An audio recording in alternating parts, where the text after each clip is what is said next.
G3 earlier today, and we're back again today with an F3 Pro unboxing. So hopefully there won't be any major interruptions this time around, but without further ado, we're going to start unboxing this thing. So we've got our trusty X-Acto knife, and we're going to break open this box here. So this is lives, just so you can kind of see the process of how long this actually takes compared to the regular unboxing. We are going to get an F3 Pro unboxing out soon, hopefully, if the timing is right. I still have to edit it, but it is done. So yeah, just FYI in case you were wondering. So here we go. We're going to assemble the handlebars to the stem, and then we're going to pump up the tires as well. We won't do the in-app portion, but just so you can kind of see like how this works. It is very similar to the Max G3.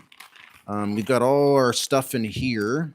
It doesn't have as much paraphernalia as the G3 does, but you kind of see what's going on here. We've got the hex tool in here. I'll just show you everything individually.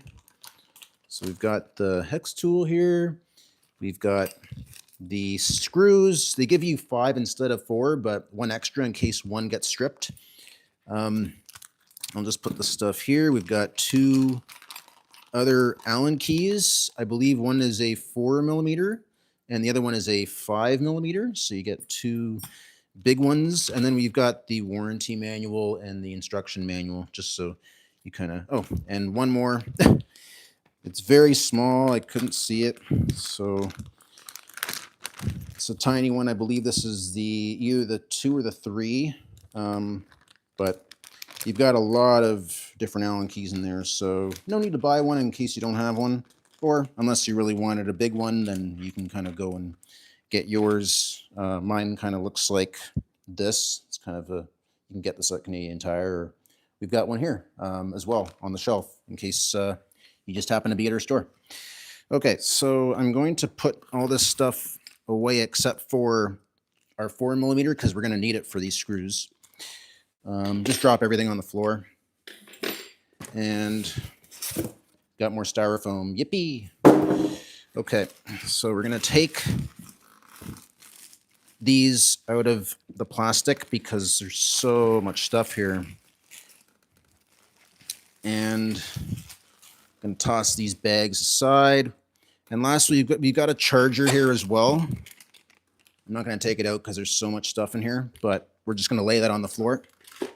And now, before I assemble this part, there's another piece of styrofoam. Oh my God. There we go. Okay. I think we are in the clear. So basically there's the stem part. I'm going to just fold the folding mechanism and clamp it down. So that's not going anywhere. And then I hope you can see this, but we're going to align the handlebars to the stem. And then this is the part where we're going to put the screws into the screw holes. So I'm just going to put that just like that. And then I'm going to bring it in closer so you can kind of see what I'm doing here. So here we go. You've got another human standing right here. He's just got Aaron Binder, our Chief Experience Officer. Okay, so we're going to put that just like so. And I'm going to just get all those screws in. And there's a specific way you have to do it. Unfortunately, I don't know how they designed it or why they designed it this way, but it just has to be done like the way it's supposed to, which I'm going to demonstrate in a few moments. So we're just going to open up this little baggie here. Sorry. It's a bit of a weird bag. Okay. So I'm going to show you on camera so you can see why this has to be done the way that they've designed it. So imagine this is the front of the scooter. So they want you to put one screw on the bottom and then another one diagonally on the top, on the back, and then one on the bottom, and then back over at the top. So basically like an X formation, but you're not, it's more connected X. So I'm going to put that on the ground. Now, as I told you before, we have 5 screws, but there's one extra, so that's in case the bolt gets stripped and you need an extra one to kind of repair that. So we're just going to insert these screws very loosely, and then we're going to take our 4mm Allen key and fasten those in place. So this is just to simply, hold them in here before we get our Allen key and do that. So just give me one moment, and then, I don't want to have too many things in my hand while I do this. So it's a bit hard for you to see that there, but I am putting them into the screw holes as so. So just like that, again, we have one left over. That's going to go on the ground. I'll pick that up. And you can see we've got 4 in their respective place. Okay, so we're going to take our Allen key, and again, we're going to start from the bottom at the front, just like so, and you're going to just gradually fasten them in place. So the first one at the bottom, the second one on the top, a little bit, and don't do it all at once, just kind of gradually do it again. So like that, and then you're going to adjust the one on the bottom at the back. That's the 3rd screw, and then you're going to go to the front, and you're going to adjust this one. So basically in this formation. Again, I didn't write the rules on this, so this is just how Segway wants you to do it. So again, 1,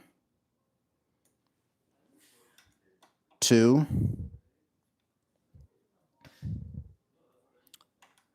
3,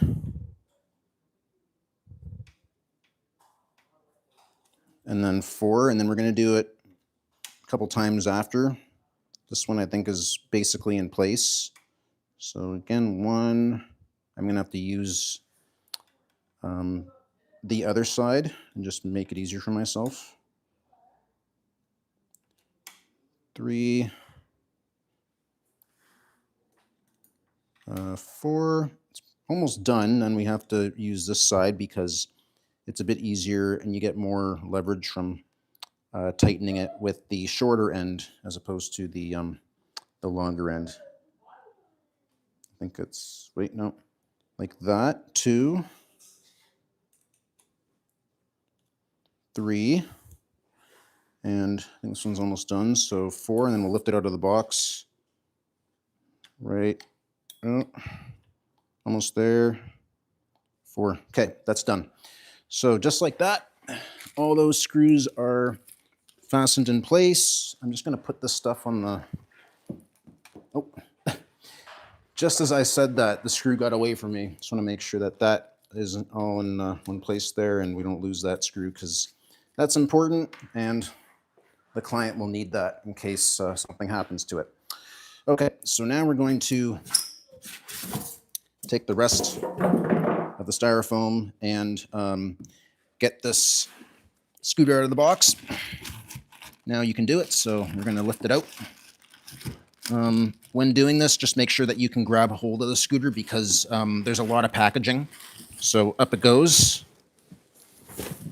And we're just going to kick the box aside. And down it goes. Just like so. And I'm going to put the kickstand down. The next step is to pump up the tires. So I'm just going to clean up. I usually like to tidy up all the styrofoam in the bags as we move along. That way it's clean and our areas, I can just kind of work better. Might use the bags later, who knows. We've got all the stuff. Styrofoam can go somewhere.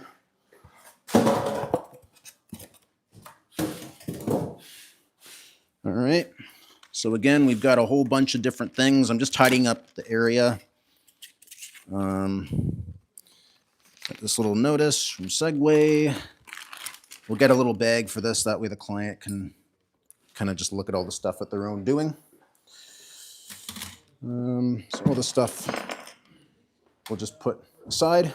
And then here, so you can kind of see it's basically built, but we're going to have to, sorry about that. We're going to have to pump up the tires just so that when they come in, they can pair to the Segway Mobility app. So I'm going to just lower this. Sorry about that. Okay. So now, where is the tire? The valve stem, where is it? It's hiding from me. There it is. Nice. Right about, there it is right there. So we're going to have to lower this guy. Right about, can you see that? Right there. So we're going to get a pump. And we're going to attach the valve stem to it. So we're going to remove the, sorry, it's a bit nuts here. We're going to remove the valve cap like that. Put that on the ground. Don't lose it because you need to cover it up afterward. And then we're going to flick that up. I need access to that hole. And you're going to screw that on. Now you have to note how much air you have to pump into your tires here. On the tire, it says, I believe that's 55 PSI. Just make sure that that's exactly what needs to go in there. So I'm going to illustrate this. You should see right about there. Can you see that? It's a bit hard, but if you zoom in, you might be able to see it.